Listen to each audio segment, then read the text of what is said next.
L'Armée du Salut, pour vous, c'est aussi une longue histoire familiale, n'est-ce pas ? Oui, tout à fait. Alors, on va dire que ça n'a pas toujours été une fierté de savoir que mes parents, mes grands-parents, mes arrière-grands-parents étaient officiers de l'Armée du Salut, donc ils étaient à plein temps dans... Difficile à porter des fois ? Oui, on va dire quand j'étais jeune, j'avais 20 ans. On n'aime pas trop le dire. Non, et puis je voulais pas faire comme mes parents, je sais pas, voilà, il y avait truc un peu... Je sais pas pourquoi. Et puis en fait, en vieillissant, j'en suis très très fière maintenant, parce que je suis tellement impressionnée. Il y a 140 ans, l'Armée du Salut, c'était tellement dur. Et quand je vois des vieilles photos, je pense particulièrement à une photo de mes 2 arrière-grand-mères en 1890-93. Elles sont dans les bas-fonds de Paris. Elles sont célibataires, elles ont une vingtaine d'années. Elles sont avec toute une équipe et elles sont là vraiment pour aider les personnes dans leur maison, chez elles, pour aider les mamans à faire ce qu'elles peuvent faire, parce que la vie est tellement dure.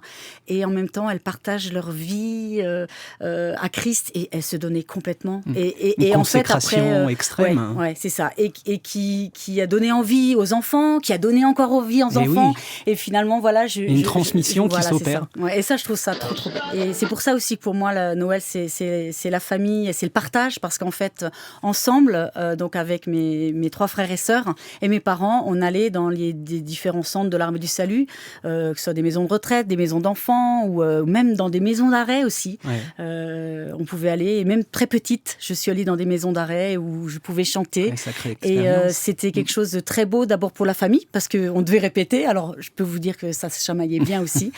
Mais c'était ça la joie de Noël, c'était vivre quelque chose ensemble et le partager avec les autres. Alors, pour le dernier, j'ai choisi la chanson You Belong.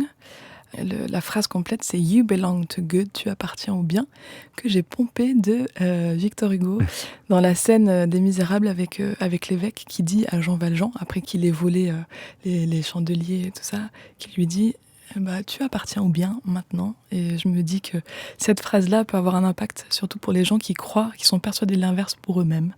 Donc est-ce qu'on peut peut-être dire un petit peu plus ce genre de paroles aux personnes qui nous entourent ?